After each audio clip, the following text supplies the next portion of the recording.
Leland Vittert is here early on a Wednesday morning to talk about what more we can expect. Leland, good morning to you. I know that for a lot of people, this is kind of surprising. A lot of Democrats didn't expect him to be performing so well. What do you think he's tapped into? He's tapped into clearly an anti-Biden sentiment. And I think if you look at the polling and go a little bit deeper, you realize that there's a lot of people who just view him as anybody but Biden. We see also that there's a lot of non-Biden voters, non-Biden supporters who say they're Democratic primary voters who don't yet support Robert Kennedy. And that might be the real challenge here.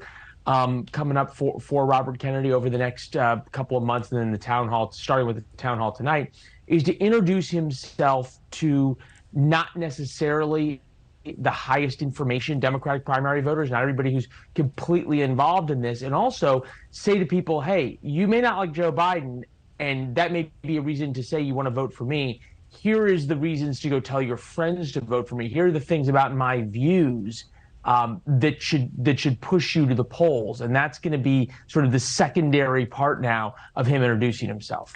He's also been trending because of his hot grandpa shirtless shots doing push-ups at 69 years young. A big health proponent, but that's why he's so controversial.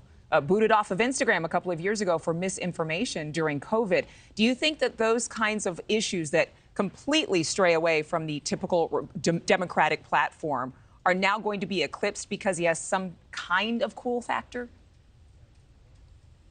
The cool factor always helps. And look, there's going to be a huge number of voters that, and we know this just because we remember what happened in 2016 and 2020, that if you go say, why are you supporting Robert Kennedy? And they say, because he's not Joe Biden. You say, what about his views on vaccines, or what about his views on Wi-Fi, or any of these other things? They'll go, what are you talking about? They haven't heard about it.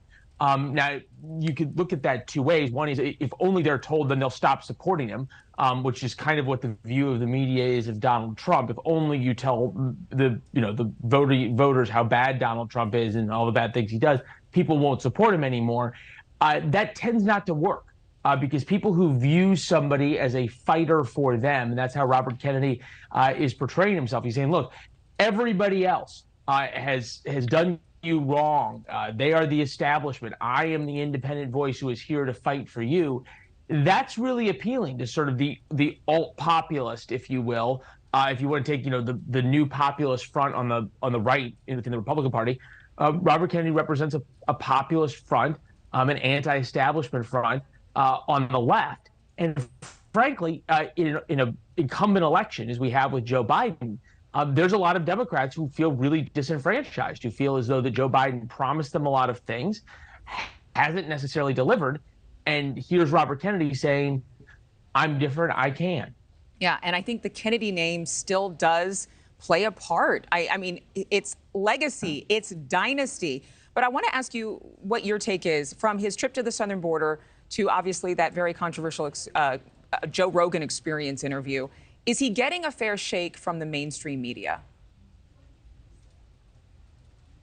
Well, it depends on how you look at it. The mainstream media is helping him an enormous amount right now. It's almost like they just can't quit him, even though that they find him sort of appalling or scorn-worthy in terms of his views on certain things, and sort of define him by his most extreme views, which they don't typically do to mainstream politicians. Put that aside for a second.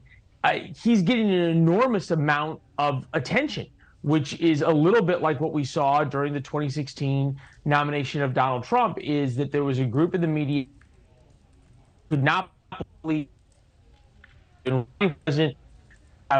It's scornful stuff and everything he said about the soldier, absolutely disgusting. But they couldn't quit him because of the ratings he brought, and because of the interest he brought, and because of the difference that he brought. And Robert Kennedy's bringing this thing to this campaign. He's saying different things. He's saying the provocative things. He's saying things that are unusual for Democrats.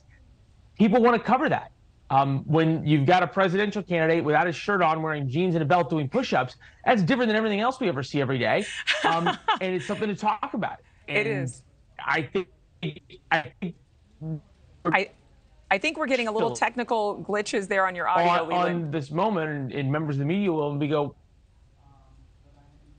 Yeah, I think we're getting cut in and cut out. See you soon. Yeah, talk to you soon, Leland. Thank you so much. We got to show the video again. It's not overglorification either. It's just fascinating. I think a lot of people are fascinated by this gentleman, and that's probably why we're having him on. A good reason why. So many of you are wanting more information about this particular candidate. Stick with NewsNation all day. Leland is going to be hosting special coverage of President Biden's speech on the economy starting at noon. And again, be sure to tune in tonight for the live presidential town hall event with Democratic candidate Robert F. Kennedy Jr. He'll be here at NewsNation's headquarters in Chicago taking your questions live. That event will be moderated by Elizabeth Vargas. We've got a shot of the studio for you where the event will happen. Tune in at 9 p.m. Eastern, only on NewsNation. Thank you for watching. Go to newsnationnow.com to find NewsNation on your television provider. And don't forget to click the red subscribe button below to get more of NewsNation's fact-driven, unbiased coverage.